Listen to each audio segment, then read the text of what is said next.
Ça se passe là-haut. Astronomie, astrophysique, cosmologie, astroparticules. Par Éric Simon.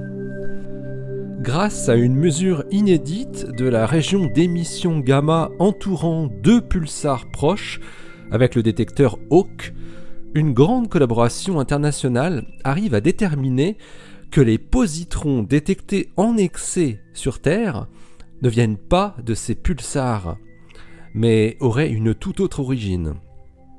Le détecteur Hawk, High Altitude Water Cherenkov Gamma Ray Observatory, comme son nom l'indique, est un réseau de plus de 300 cuves instrumentées qui détectent des gerbes de particules par l'effet Cherenkov qu'elles y produisent. Ces particules chargées sont elles-mêmes produites dans la haute atmosphère par des photons gamma très énergétiques, de l'ordre du téraélectronvolt.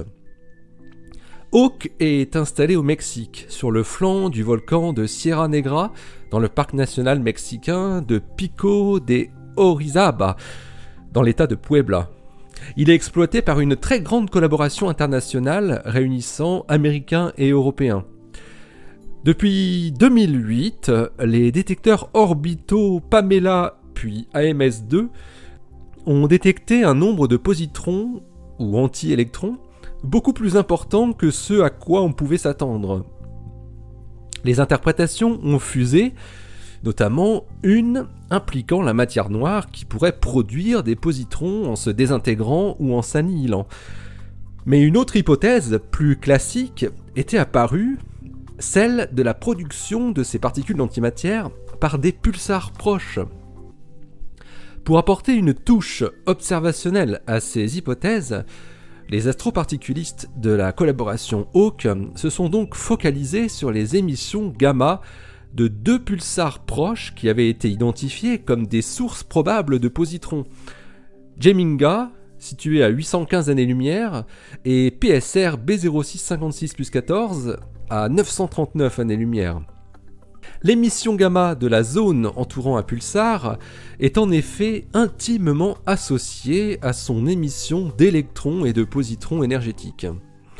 La région d'émission gamma, qui peut être reconstruite par Hawk, montre que les deux pulsars sont entourés d'un nuage assez dense pour empêcher les positrons de s'en échapper en grand nombre. Les chercheurs publient leurs résultats aujourd'hui dans la revue Science. Les photons gamma de plusieurs TeV sont produits par la diffusion des électrons et des positrons dans le milieu entourant les pulsars lorsqu'ils sont fortement accélérés par les champs magnétiques et la rotation ultra rapide des étoiles à neutrons au cœur de ces pulsars. La distribution spatiale de cette émission gamma permet aux physiciens des astroparticules de déterminer comment et à quelle vitesse les électrons et les positrons sont diffusés. À partir de cette donnée, les chercheurs peuvent estimer quel est le flux de positrons qui devrait atteindre la Terre.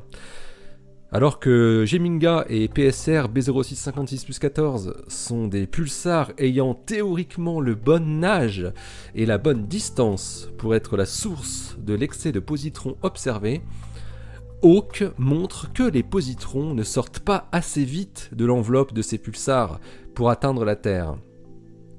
Le mystère de l'excès de positrons détecté en orbite par AMS-2 et Pamela s'épaissit donc à nouveau. Il est tentant de revenir à l'hypothèse de la matière noire comme source, mais les chercheurs de Hawk restent prudents dans leurs conclusions. Selon eux, l'excès de positrons de plus de 10 GeV ne peut pas avoir pour origine ces pulsars, mais outre le fait qu'ils étaient de très bons candidats, il pourrait peut-être exister d'autres pulsars proches qui n'auraient pas encore été détectés.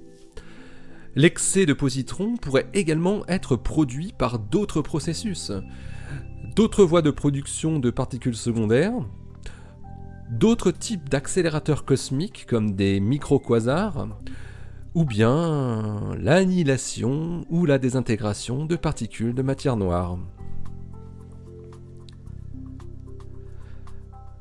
L'article de la collaboration Hawk est paru dans Science le 17 novembre 2017 dans son volume 358. Le titre de l'article est le suivant. extended gamma ray sources around pulsars constrain the origin of the positron flux at Earth. Allez, d'ici la prochaine, portez-vous bien, restez bien les yeux vers le ciel et les pieds sur terre. Salut!